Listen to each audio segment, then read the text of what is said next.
Whatever your dreams, HCC can make them reality. College classes, extra training, a new career. Be whatever you want to be. From HCC, you can go anywhere. HCC. Smart decision.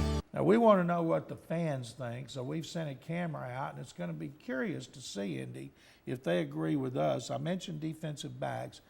They were 32nd in pass coverage. They had the worst pass coverage I've seen in 34 years of covering the NFL. As you mentioned earlier, they got talent. You can't have every player play worse and it be all the player's fault. So you and I don't believe it's all the secondary. I think a lot of it was coaching. Do you agree? No, I agree, and that's why I say Coach Joseph is the biggest acquisition of this offseason. Vance Joseph did a really good job at San Francisco. Now let's head out around campus and see what the fans think. I don't know the exact player's name, but I know they're going to draft at least a cornerback or something, something to better our team. Because I'm with them whether they lose or win, so. Offense. Offense? Yes. Because they need to win. At least a game. I'm not sure. They're probably going to draft somebody probably defensive. Defensive? Okay. Yeah, probably defensive. All right. Defensive side. The Texans need a defensive back very bad, an experienced defensive back. My first choice would be the guy that used to play for the Washington Redskins that was just released, Champ Bailey. All right, thank you. They need experience in the back, in the defensive back. They need a quarterback, so they might draft a cornerback. They need defense, so probably some linemen and some tackles. Wow. Interesting takes. I do have to say, though, the one female that they interviewed did not represent for the ladies. How's she going to say they need offense? Sexy. I guess, but the offense is the last thing they need. You're right. And you're right, it is a sexy pick. If Julio Jones is around during that time, I know a lot of people are going to want to see them take him, but you have to go defense, defense, and defense. The only offensive player, there's only two worth the top 10 picks, and that's A.J. Green, receiver for Georgia, who I think is the best prospect in the draft, and then Jones from Alabama, who had an incredible combine, and it turned out he was hurt. He had foot surgery after the combine. He's worked out. He's 100%. I think he's going to end up going to Washington at the 10th pick, and Green will go top 4 or 5. But the Texans, there's a lot of guys out there they could take. They're going to a 3-4. We talked earlier about needs. You mentioned Robert Quinn, the North Carolina defensive end who projects to outside linebacker, but has that benign tumor on his brain that was operated on when he was a senior in high school. And he's had no problems since with that brain injury, but teams are scared. Let's talk about some of the other guys. You say defense.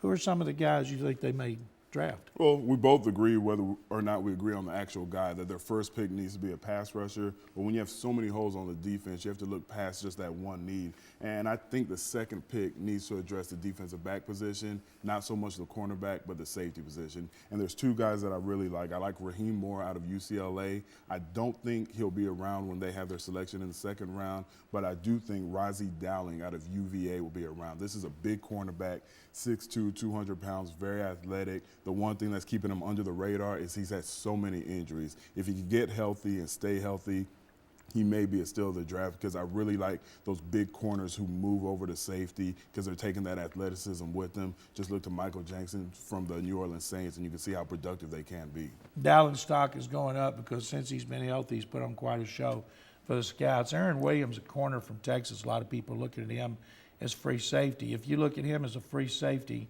it's him first and Moore second. I think I've got in my mock drafts, I've got Williams going in the first round and Moore lasting to the second.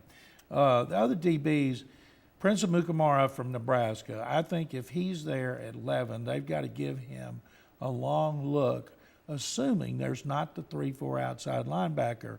Now, as we mentioned, Von Miller is the best. They're not going to get Von Miller. Quinn could project to that. Alden Smith from Missouri, third-year sophomore, has great potential. Should have stayed in school another year, but came out. If they take an outside linebacker, I don't see how it could be anybody at that point other than Quinn or Smith. And then if it's a corner, Mukamara. You're talking about Dowling. Would you take a Mukamara if he was there at that spot? I'm going to say no. And again, I just don't believe that the DBs are as bad as they are. When you look at Glover Quinn, his rookie year, he had a sensational rookie year for a 4th-round cornerback. Gave up no touchdown passes. Right, and he had a worse year. You could call it sophomore slump or you could call it coaching. And Kareem Jackson, even though his first showing was a disaster, I still don't believe he was that bad. You know, he was projected by a lot of other teams to also go in the 1st round. Some teams had him going in the 2nd round, so you could argue that he was a reach for the Texans last year. But I don't think they're as bad as the showing. I think with the addition of Coach Joseph out of San Francisco, you're really going to see an improvement with the cornerbacks, and that's why I don't want to spend a 1st-round pick on another cornerback when you have to fill the pass rush need, and you don't really have a proven safety. You have a safety like Nolan, Dominique Barber, who've come in and they've shown you a little something here or there, but you don't have a guy that you can say, we know he's going to be our starting safety. When we watched the student video, they were talking about pass rushers. Well, the problem at 3-4, as you know, is the best one is Cam Jordan, who started at 3-4, 3 years at Cal. J.J. Watt, a lot of fans want him from Wisconsin, but Jordan is a higher-rated player. But it's say you draft Jordan. Antonio Smith, they said, was their best and most consistent lineman. Mario's going to be healthy. Wade Phillips has got big plans for Mario Williams. And Cam Jordan's not a nose. They like Earl Mitchell, and they think that he can do the job. So possibly a nose at some point in the draft. So do you draft a lineman going in thinking he might not start? He'd just be an inside pass rusher. The actual 3-down lineman, I feel, is the one need that they do not need to address early in this draft. Just like you said, you have Antonio Smith. He gets a lot of slack because he jumps off sides a lot. He gets a lot of silly penalties, but he is a dog. And when you call somebody a dog on the football field, that is a compliment. It's not when they call us dogs off the field. It's definitely a compliment because of the way he approaches and the way he plays the game. You have Mario Williams. You know what you're getting with him. And Wade Smith has already said how much he likes Earl Mitchell, how much he likes Sean Cody, and Amobi Okoye, as of today, is still in the mix. They do not need a defensive lineman. They don't need to spend a pick on a defensive lineman. Their biggest needs are linebacker and cornerback, and even the inside linebacker. Again, D'Amico Ryans, as much as I think he's the best linebacker in the game, he has to prove that he's healthy. So why not spend that pick on another inside linebacker? They like Cushing at the other spot. They would like an outside guy.